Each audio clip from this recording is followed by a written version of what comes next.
ओम शांति। ओम शांति। आज की तारीख है 10 जुलाई 2026। साकार महावाक्य। बाबा कहते, मीठे बच्चे, बाप आए हैं तुम बच्चों की अविनाशी ज्ञान रत्नों से झोली भरने। बाप आए हैं तुम बच्चों की अविनाशी ज्ञान रत्नों से झोली भरने। ये एक एक ज्ञान रतन लाखों रुपयों का है। ये एक एक ज्ञान रतन लाखों रुपयों का है। बाबा कहते, मीठे बच्चे, बाप आए हैं तुम बच्चों की अविनाशी ज्ञान रत्नों से झोली भरने। ये एक एक ज्ञान रतन लाखों रुपयों का है। आज का प्रश्न, गुप्त दान का इतना अधिक महत्व क्यों है? गुप्त दान का इतना अधिक महत्व क्यों है? उत्तर, क्योंकि बाप तुम्हें अभी गुप्त ज्ञान रत्नों का दान देते हैं। क्योंकि बाप तुम्हें अभी गुप्त ज्ञान रत्नों का दान देते हैं। इसे दुनिया नहीं जानती। फिर तुम बच्चे इन ज्ञान रत्नों का दान करने से विश्व की राजाई ले लेते हो। फिर तुम बच्चे इन ज्ञान रत्नों का दान करने से विश्व की राजाई ले लेते हो। ये भी गुप्त है, ना कोई लड़ाई, ना कोई बारूद आदि, ना कोई खर्चा। ये भी गुप्त है, ना कोई लड़ाई, ना कोई बारूद आदि, ना कोई खर्चा। गुप्त रीति से बाप ने तुम्हें राजाई दान में दी। गुप्त रीति से बाप ने तुम्हें राजाई दान में दी। इसीलिए गुप्त दान का बहुत महत्व है। इसीलिए गुप्त दान का बहुत महत्व है। गुप्त दान का इतना अधिक महत्व क्यों है? उत्तर, क्योंकि बाप तुम्हें अभी गुप्त ज्ञान रत्नों का दान देते हैं। इसे दुनिया नहीं जानती। फिर तुम बच्चे इन ज्ञान रत्नों का दान करने से विश्व की राजाई ले लेते हो। ये भी गुप्त है, ना कोई लड़ाई, ना कोई बारूद आदि, ना कोई खर्चा। गुप्त रीति से बाप ने तुम्हें राजाई दान में दी। इसीलिए गुप्त दान का बहुत महत्व है।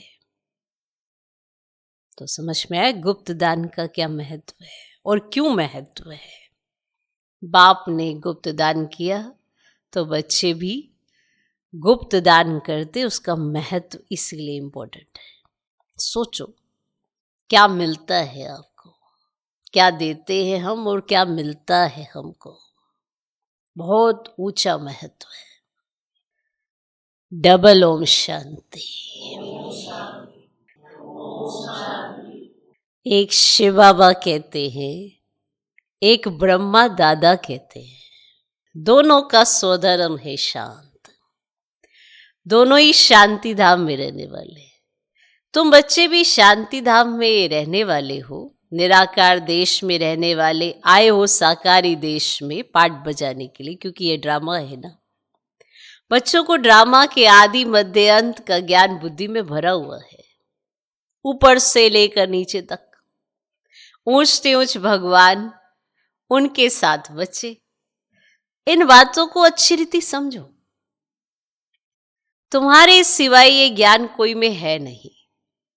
तुम पढ़ते हो खुदाई स्कूल में, तुम पढ़ते हो खुदाई स्कूल में। भगवानुवाच, भगवान तो एक ही है, कोई 10-20 भगवान नहीं है। जो भी सब धर्म वाले हैं, उनकी जो भी आत्माएं हैं, सबका बाप एक ही है। फिर बाप सृष्टि रचते हैं तो कहा जाता है प्रजापिता ब्रह्मा, और शिव को प्रजापिता नहीं कहेंगे। प्रजा तो जन्म मरण में आती है, आत्मा संस्कार के आधार से जन्म मरण में आती है। फिर चाहिए प्रजापिता ब्रह्मा तो गाया हुआ है, प्रजापिता ब्रह्मा गाया हुआ है। परम पिता परमात्मा प्रजापिता ब्रह्मा द्वारा रचना रचते हैं, उनको बुलाया ही जाता है पतित पावन आओ। तो जब दुनिया पतित बनती है और उनका अंत होता है, तभी बाप आते पतित से पावन बनाने। अब तुम जान गए हो बाप आते भी एक बार है और कब आते ही नहीं। अभी तुमको सारी नॉलेज मिली है, तुम ड्रामा के एक्टर्स हो ना। ड्रामा के एक्टर्स को सबकी एक्ट का जरूर पता होना चाहिए कि क्या क्या पार्ट है। वह होता है छोटा हद का पार्ट, छोटा सा हद का ड्रामा, उनका तो सबको पता पड़ जाता है।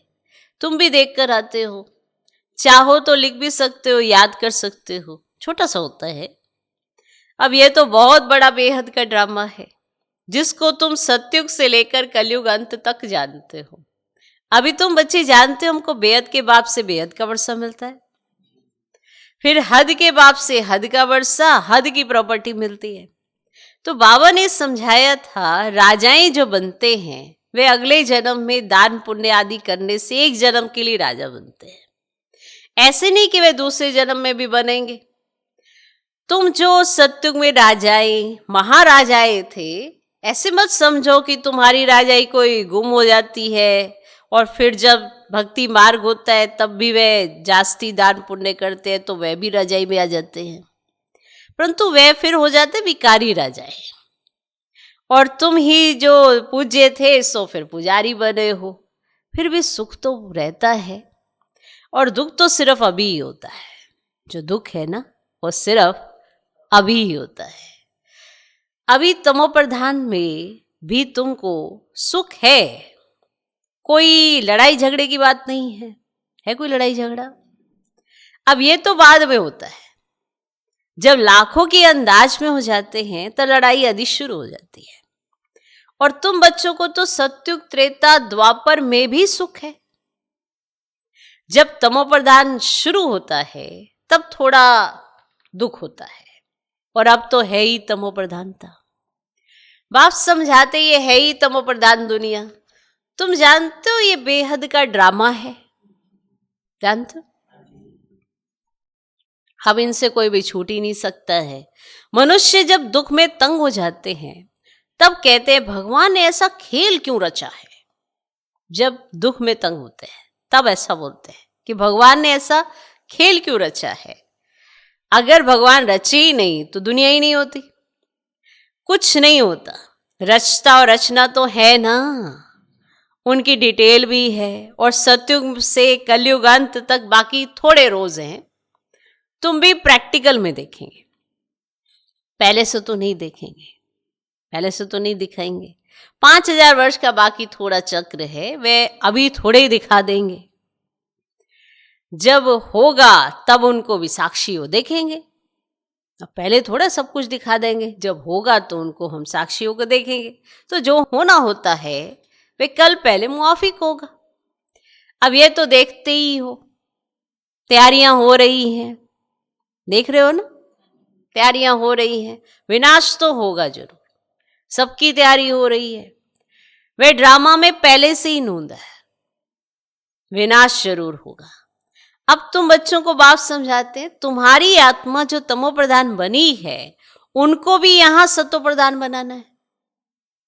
अब ये तुम अभी समझते हो, चारों तरफ तमो प्रधानता है, तुम्हें सतो प्रधान बनना है और यही बनना है। ये तुम्हें अब समझ में आता है। बाप गुप्त आते, गुप्त ही तुमको ज्ञान दे रहे हैं, दुनिया में कोई नहीं जानते। गुप्त रीति तुम विश्व का राज्य लेते हो, कोई भी आवाज नहीं, बिल्कुल ही गुप्त दान कहा जाता है ना। तो बाप आकर बच्चों को अविनाशी ज्ञान रत्नों का गुप्त दान देते हैं, बाप भी कितना गुप्त है, कोई नहीं जानते। ये सब कहाँ जाते हैं, ब्रह्मा कुमार कुमारियां क्या करते, कुछ समझते नहीं। तुम बच्चे जानते हो बाबा कितना गुप्त है। तुम बच्चों को गुप्त विश्व का मालिक बनाते हैं। ना कोई लड़ाई, ना कोई बारूद, ना कोई खर्चा। अब यहां तो एक छोटा गांव लेने में ही कितने झगड़े मारा मारी चल पड़ती है। तो बाप आकर गुप्त दान देते हैं, अविनाशी ज्ञान रत्नों से तुम्हारी झोली भरते हैं। कहते हैं भर दो झोली शिव भोला भंडारी। तुम जानते हो शिव बाबा हमारी अविनाशी ज्ञान रत्नों से झोली भर रहे हैं। तो एक एक रतन लाखों रुपयों का है। तुम कितने रतन देते हो, फिर तुम कितने दानी बनते हो, वे भी गुप्त है। और देवताओं को कितने हथियार भुजाएं आदि दे दी हैं, वास्तव में है कुछ भी नहीं। सत्युग में देवताओं को इतनी भुजाएं तो होती ही नहीं है, और कलयुग में कितने अनेक प्रकार के हथियार दे दिए हैं, विनाश के लिए बॉम्ब्स हैं। तो फिर तलवार बाण आदि क्या करेंगे? फिर ये तलवारों का क्या काम, बाण का क्या काम, बॉम्ब्स ही इतने बन गए। तुम कहते हो ज्ञान खड़ग, ज्ञान तलवार, तो उन्होंने हथियार समझ लिए कि हथियार बनाओ। है कुछ भी नहीं। तुमको तो गुप्त ज्ञान मिलता है, गुप्त दान मिल रहा है ना। तुम फिर सबको गुप्त दान देते हो। तुम जानते हो बाबा हमको श्रीमत दे रहे हैं। अब श्रीमत है ही भगवान की। तुम जानते हो हम आते हैं नर से नारायण बनने, ये बात जानते। उनको सर्वगुण संपन्न 16 कला संपूर्ण दैवी गुणधारी कहा जाता है। दैवी गुण सिर्फ उन देवी देवताओं में होते हैं, फिर कलाएं कम होती जाती है। जैसे संपूर्ण चंद्रमा की रोशनी, जब चंद्रमा संपूर्ण है तो उसकी रोशनी अच्छी होती है, फिर कम होती जाती है, और कम होते होते बाकी एकदम पतली लीक बन जाती है। सारा गुम नहीं होता, लकीर जरूर होती है, जिसको अमावस कहते हैं। अब तुम्हारी है बेहद की बात। तुम 16 कला संपूर्ण बनते हो और दिखाते हैं कृष्ण के मुख में माताएं चंद्रमा देखती हैं। अब ये है साक्षात्कार की बातें, जिसकी समझानी बाप बैठ देते हैं। अब तुमको संपूर्ण बनना है। माया का संपूर्ण ग्रहण लगा हुआ है, बाकी जाकर लकीर बचती है। सीढ़ी उतरते आए हैं, सबको सीढ़ी उतरनी है, तब ही फिर सबको वापस जाना पड़े। तुम तो अभी थोड़े हो, आहिस्ते आहिस्ते वृद्धि होगी। पढ़ाई में बहुत नहीं पास होते, तुम्हारे सेंटर्स भी धीरे धीरे वृद्धि को पाते रहते। समय नजदीक आता जाएगा और फिर समझेंगे इनों में क्या है। दिन प्रतिदिन वृद्धि को पाते रहते हैं। अभी कहते हैं हमने समझा था, ये कहां तक चलेंगे, खत्म हो जाएंगे। समझ आया कि अभी तक यही समझते चलो ये नया नया है, इनको शुरू शुरू में जोश चढ़ा है, फिर तो ये रुक ही जाएंगे, खत्म हो जाएंगे। शुरू में इस डर से बहुत भाग गए कि आज नहीं तो कल सारे चले जाएंगे, तो वो शुरू शुरू में इस डर से बहुत भाग गए। पता नहीं क्या होगा, ना यहां के ना वहां के रहेंगे, इससे तो भागो। भाग गए, फिर उनमें से आते रहते हैं। बाप कितना सहज रीति से बैठ समझाते हैं। इन अबलाओं अहिल्याओं को कोई तकलीफ नहीं देते, बिल्कुल सहज रीति से समझाते हैं। कोई इनको अहिल्याओं, भीलनियां, अहिल्याएं, अबलाओं को कोई तकलीफ नहीं देते। ऐसे नहीं कहते कि ये करो वो करो, कोई तकलीफ नहीं है। कोई तकलीफ दी आपको? इनों का भी उद्धार तो होना है। अब कहते बाबा हम तो कुछ पढ़ी लिखी नहीं है। बाप कहते कुछ नहीं पढ़ी हो तो बहुत अच्छा है। शास्त्र आदि जो भी पढ़े हो वह सब भूल जाओ। मैं कुछ जास्ती पढ़ाता नहीं हूं, सिर्फ कहता हूं मुझको याद करो तो फिर बादशाही तुम्हारी है। बस तुम्हारा बेड़ा पार हो जाएगा। बच्चा पैदा हुआ और कहेंगे बाबा, बस वर्षे का हकदार बन जाते हैं। यहां भी तुम हकदार बन जाते हो। बाप दादा को याद किया और राजधानी तुम्हारी। इसीलिए गाया हुआ है सेकंड में जीवन मुक्ति। और साहूकारों लोगों का है पिछाड़ी का पार्ट। पहले गरीबों की बारी है। तुम्हारे पास आप ही आएंगे। दलितों का भी उद्धार होना है। भीलनी का भी गायन है। कहते राम ने भीलनी के बेर खाए। वास्तव में राम भी नहीं है, शिव बाबा भी नहीं है, माने जिसने बेर खाए। राम भी नहीं है, शिव बाबा भी नहीं है। हाँ, हो सकता है इस ब्रह्मा को खाने पड़े। भीलनी आदि आएंगी, समझो टोली आदि ले आए तो इनकार कैसे कर सकते। भीलनी गलिकाएं ले आएंगी तो तुम भी खाएंगे। शिव बाबा कहते मैं तो नहीं खाऊंगा, मैं तो अभोक्ता हूं। तुम्हारे पास आएंगे सभी। गवर्नमेंट भी मदद करेगी कि इनको उठाओ, और तुमको भी ऑटोमेटिकली प्रेरणा होगी। बाबा गरीब निवाज है तो हम भी गरीबों को समझाएं। भीलनियों से भी निकलेंगे। इतना बड़ा झाड़ है, इनमें एक भी देवी देवता धर्म का नहीं रहा और सब धर्मों में कन्वर्ट हो गए। सब कन्वर्ट हुए। अब बाप कहते जो भक्ति करने वाले उनको समझाओ। तुम देख रहे हो सैपलिंग कैसे लगता है, ब्राह्मण कैसे बनते हैं। जो सूर्यवंशी चंद्रवंशी देवता बनते होंगे वही आते जाएंगे। एक बार भी सुना तो स्वर्ग में जरूर आएंगे। बाबा ने काशी कलवट का भी मिसाल सुनाया है। शिव पर जाकर बलि चढ़ते थे, उनको भी कुछ तो मिलना चाहिए। तुम भी बलि चढ़ते हो, पुरुषार्थ करते हो राजाई के लिए, तो भक्ति मार्ग में राजाई तो होती ही नहीं। वापिस कोई भी जा नहीं सकते, तो क्या होता है फिर। देखो, पुरुषार्थ किया उन्होंने राजाई के लिए, पर भक्ति मार्ग में तो राजाई नहीं है। और पुरुषार्थ किया है उन्होंने, बलि चढ़े हैं, तो फिर क्या होता है। उनके जो पाप किए हुए हैं उनकी सजा भोग चुकतू कर देते हैं। फिर नए सिर जन्म होता है, नए सिर पाप शुरू होता है। बाकी रहना तो सबको यहां ही है। नंबर 1 में तुम ही हो। तुम ही 84 जन्म भोगते हो। सबको सतो रजो तमो में आना ही है। बाप कहते इस समय सारी मनुष्य सृष्टि का झाड़ जर्जरीभूत हो गया है और मनुष्य तो बिल्कुल घोर अंधियारे में कुंभकर्ण की नींद में सोए हुए हैं। एक कुंभकर्ण नहीं, अनेक है। क्या कुंभकर्ण अनेक है। तुम कितना भी समझाते हो सुनते ही नहीं है।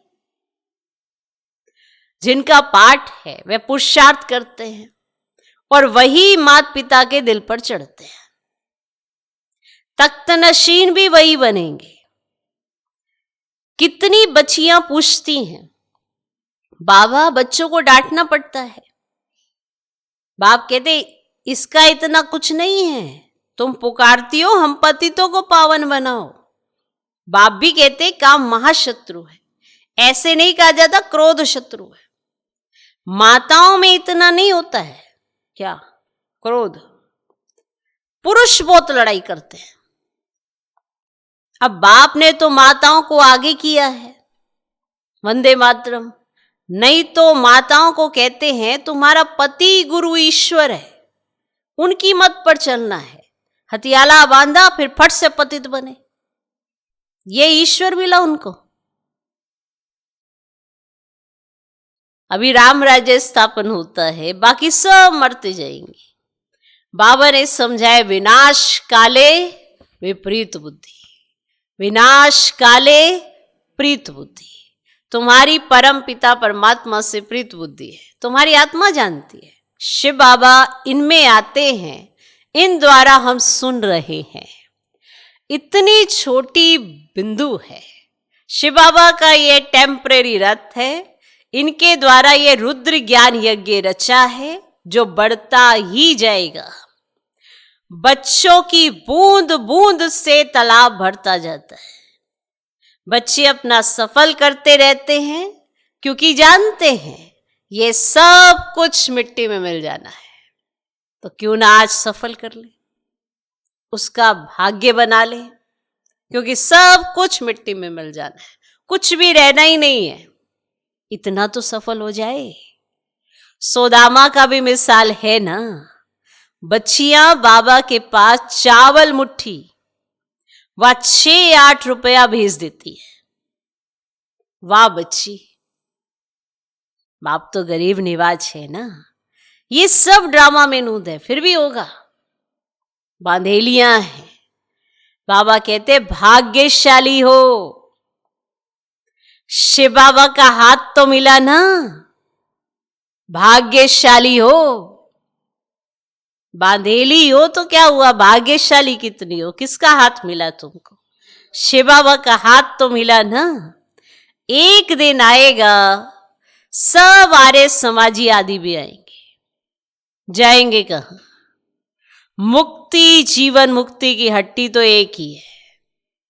सजाए खाकर सबको मुक्ति में जाना है। यह है कयामत का समय। सब वापिस जाएंगे। ये है साजन की बारात। कैसे बारात जाएगी वह भी साक्षात्कार होगा। तुम्हारे सिवाय और कोई देख ना सके।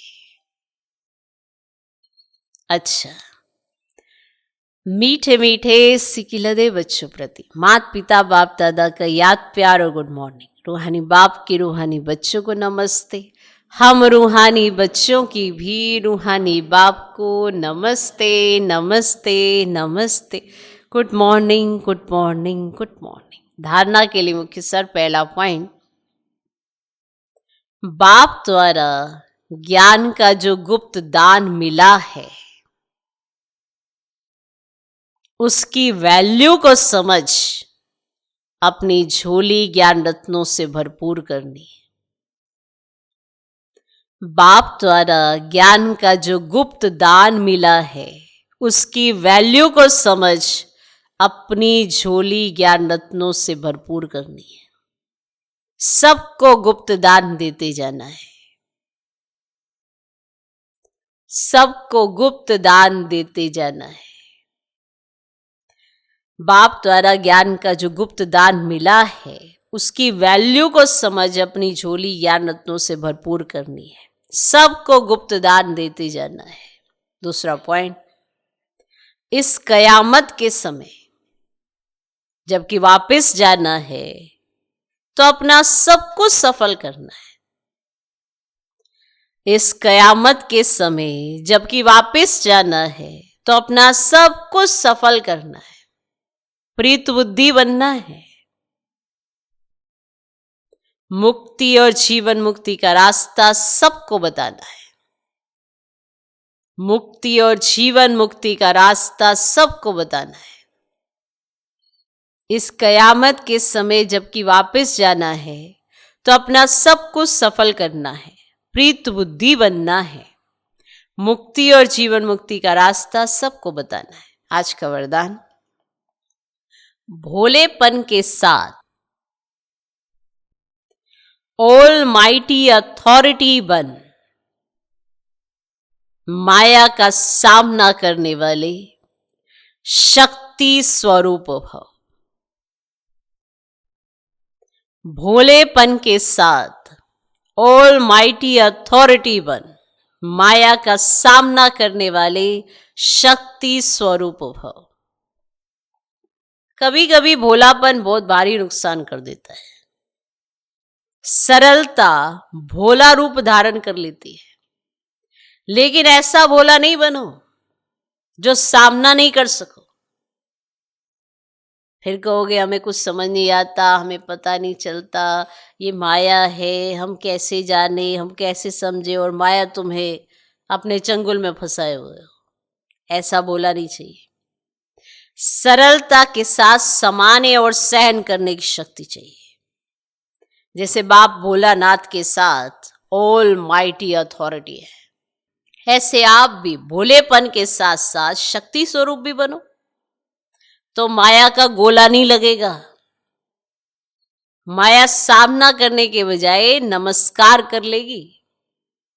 माया आपका सामना नहीं करेगी, नमस्कार कर लेगी। भले आएगी पर वो आपका सामना नहीं कर पाएगी, क्योंकि आप ऑल माइटी अथॉरिटी की स्टेज पर स्थित हो। आज का स्लोगन, अपने दिल में याद का झंडा लहराओ तो प्रत्यक्षता का झंडा लहरा जाएगा। अपने दिल में याद का झंडा लहराओ तो प्रत्यक्षता का झंडा लहरा जाएगा। यह अव्यक्तिशाली ज्वाला स्वरूप स्थिति में रह शक्तिशाली याद का अनुभव करो। विशेष याद की यात्रा को पावरफुल बनाओ। ज्ञान स्वरूप के अनुभवी बनो।